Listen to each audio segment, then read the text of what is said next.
법인은 그 목적에 따라서 영리법인과 비영리법인으로 나눌 수 있는데요. 영리법인은 모두 다 사단법인이 되는 거고요. 사단법인이고 비영리법인에는 사단법인과 재단법인으로 나눌 수 있습니다. 비법인 사단이라는 개념이 굉장히 중요한데요. 일정한 목적에 따라 결합한 집단이면서 권리 능력을 가지지 않은 것을 얘기를 합니다. 사단법인의 바탕이 되는 실체를 이루고 있기는 하지만 실질적으로는 법인격을 갖추지 못한 사단입니다. 인격이 없는 사단 또는 법인 아닌 사단이라고도 하는데 영리를 목적으로 하지 않기 때문에 회사가 아니면서 설립 등기를 하지 않기 때문에 사단인 법인이 되지 않는 학회, 동창회, 친목회, 사교클럽이라든가 장차 사단법인으로 될 것이라도 아직 절차를 마치지 않은 것이 이에 해당됩니다. 권리 능력 없는 사단은 민법의 물권 소유관계 이외에는 아무런 직접적 규정을 두지를 않았습니다. 근데 권리 능력이 없는 사단은 개개인의 단순한 집합인 조합과는 다르게 구성원 개개인을 초월한 독립적인 존재를 가지는 단체이므로 사단법인과 본질을 거의 비슷하게 합니다. 따라서 권리 능력 없는 사단은 법인격이 없는 데서 오는 차이를 제외하고는 그 실질로 봐서 될 수 있는 대로 사단법인에 가깝게 다루는 것이 적당하다고 되어 있습니다. 그래서 첫 번째, 사단의 내부 관계, 총회 결의, 구성원의 변동, 사무집행기간 또는 감독기관의 선거에는 사단법인의 규정이 적용됩니다.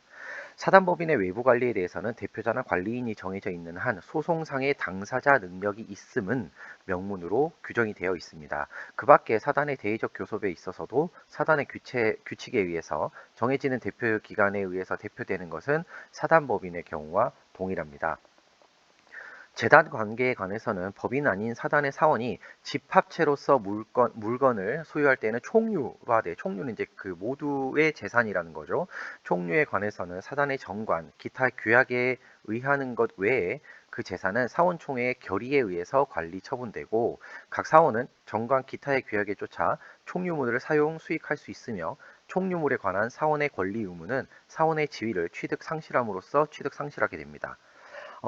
이 말은 무슨 말이냐면 집합체로서 물건을 소유하기 때문에 이 물건을 처분하게 될 경우에는 정관이나 규약을 따르게 되고 없으면 그 정관이나 규약이 없으면 사원총회의 결의를 따지게 되는데 이 결의를 거치지 않은 총무물의 관리나 처분 행위는 무효이고 이 경우에 상대방의 선의는 문제되지 않습니다. 상대방이 알든 모르든 상관이 없다는 뜻이죠. 다만 참고적으로 비법인 사단의 대표가 타인의 채무를 보증한 행위는 이에 해당되지 않는다는 단순한 채무 부담 행위라는 판례가 있었습니다. 법률 관계에 관해서는 사단법인에 관한 민법 규정 중에 법인격을 전제로 하는 것을 제외한 나머지 규정이 모두 유추 적용됩니다. 법인 설립의 준칙, 법인은 법률의 규정에 의함이 아니면 설립하지 못한다. 비영리법인의 설립과 허가, 학술, 종교, 자선, 기회, 사교, 기타 영리 아닌 사업을 목적으로 하는 사단 또는 재단은 주무관청의 허가를 받아 이를 법인으로 할 수 있습니다. 제33조 법인 설립의 등기, 법인은 그 주된 사무소의 소재지에서 설립 등기를 함으로써 성립하게 됩니다. 34조 법인은 법률의 규정에 조차 정관으로 정한 목적의 범위 내에서 권리와 의무의 주체가 됩니다. 35조 법인의 불법 행위 능력, 법인은 이사, 기타 대표자가 그 직무에 관해서 타인에게 가한 손해를 배상할 책임이 있습니다. 이사, 기타 대표자는 이로 인해서 자기의 손해배상 책임을 면하지 못합니다. 두 번째, 법인은 목적 범위 외의 행위로 인해서 타인에게 손해를 가할 때에는 그 사항의 의결에 찬성하거나 집행한 사원, 이사 및 기타 대표자가 연대해서 배상을 해야 합니다. 38조 법인이 목적 이외의 사업을 하거나 설립 허가의 조건에 위반하거나 기타 공익을 해하는 행위를 할 때에는 주무관청은 그 허가를 취소할 수 있습니다. 41조 이사의 대표권에 대한 제한인데요. 이사의 대표권에 대한 제한은 이를 정관에 기재하지 않으면 그 효력이 없다라고 했습니다. 참고로 대표권은 정관에 의해서 제한될 수 있으나 이 제한을 등기하지 않으면 제3자에게 대항할 수 없습니다. 그때의 제3자는 선이나 악의를 따지지 않습니다. 즉 악의의 3자라도 등기를 하지 않으면 대항을 할 수 없습니다. 반면 비법인 사단의 경우는 선의의 제3자에게는 대항을 할 수 있습니다. 참고해 두시면 될 것 같습니다. 제42조 사단법인의 정관의 변경. 사단법인의 정관은 총 사원 3분의 2 이상의 동의가 있는 때에 한해서 이를 변경할 수 있습니다. 그러나 정수에 관해서 정족 수에 관해서 정관에 다른 규정이 있을 때에는 그 규정에 의한다고 되어 있습니다.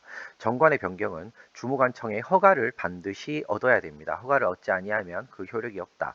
이는 사단법인이나 재단법인을 불문합니다. 제45조 재단법인의 정관 변경.